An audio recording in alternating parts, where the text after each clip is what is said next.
Hey, what's up everybody? And in today's video, I'm going to show you 5 techniques that every pro player uses and you should too. Let's get right into it with technique number 1. So the first technique is to do a fuzzy jab on knockdown, and it would look something like this. So you get knocked down, you guard for a second, and then you just input a late crouching light punch or even crouching medium punch depending on your character after you get knocked down. If you time it correctly, you're going to be able to block the meaty attack and your attack won't come out. Now, the reason why this is really good is because if the opponent tries to shimmy you, you're going to actually be able to attack first. So here I have M Bison set to do a shimmy. All we're going to do is guard for a second, and then there, we do a jab, delayed jab into drive rush, and then we throw, and then we get our turn back, and we change the corner pressure. So it's a really great technique to use against people who like to shimmy you and do meaty attacks after you get knocked down.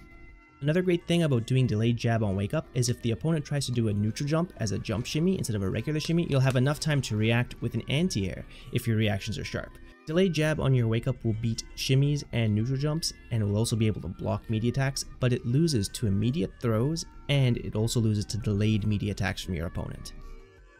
So just to show you what it looks like, this is how it loses to a delayed meaty attack. So I'm going to block for a second, input it, then I get counter hit, and I big damage. So it's really risky against opponents who like to do delayed meaties, and then also against opponents who just do a throw immediately on your wake up.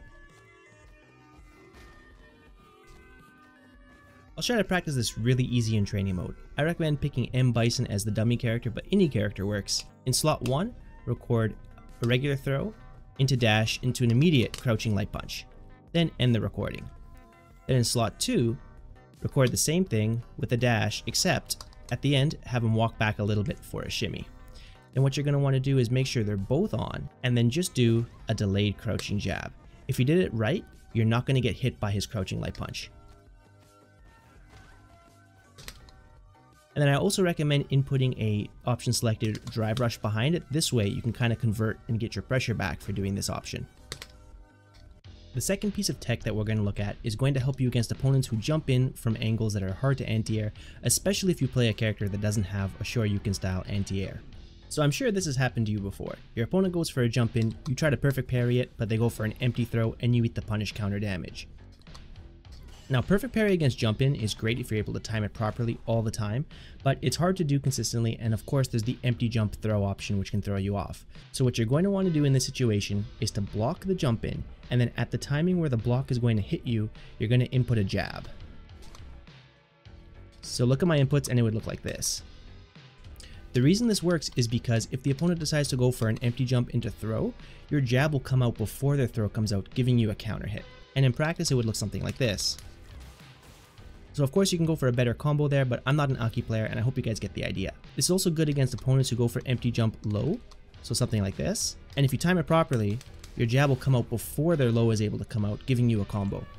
So how to practice this? In training mode, set 3 training slots. Slot 1, you're just going to want a jump attack from the dummy. Slot 2, you're going to do empty jump into low. And then in slot 3, record empty jump into throw. Then what I recommend is turning on slot 1 and just practicing the guard into jab timing. Do this until you can get it 10 times in a row, then turn on either the low in slot 2 or the throw in slot 3, and then see if you can get the counter hit every time. Then what you want to do is turn on all 3 slots and practice this until you can get it 10 times in a row consistently. And that'll really help you out against opponents who like to jump at odd angles where you can't anti-air, and it'll avoid you getting mixed up just by guarding. So this third piece of tech is going to be a great way to easily create space traps when you're on the offense.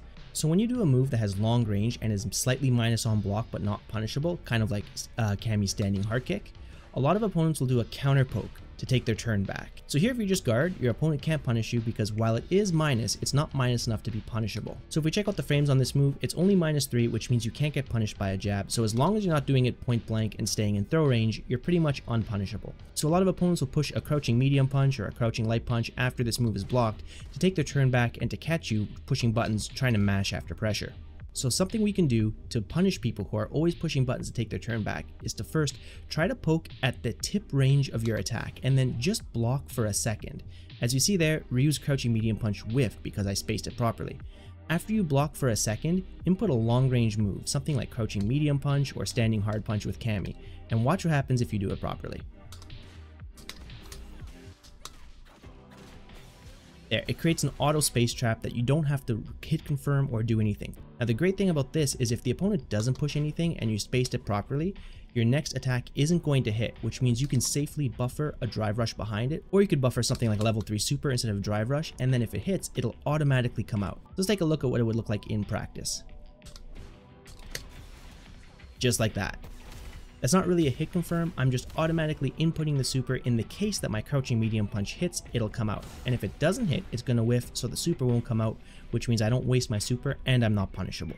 And I think the best way to practice this in training mode is to go into your dummy settings, set the dummy to block all, and then in reversal settings under block reversal, set the opponent to do a fast long range move, something like a crouching medium punch or a crouching medium kick. Then make sure you practice the max range spacing of your poke, then you're going to block for just a second and input a counter poke after you block. The reason why you want to block for a second is if in case you're still in range of their counter poke, you're going to be able to block it instead of getting hit. If you're just mashing your counter poke, you're going to get counter hit and that's not going to be good. So again, figure out the max range spacing, block for a second, then counter poke.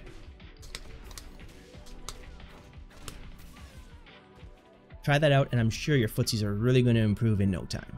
Alright, so tech number 4 is a little bit niche, but if you're able to pull this off in a match, it's really going to help you in some tricky situations.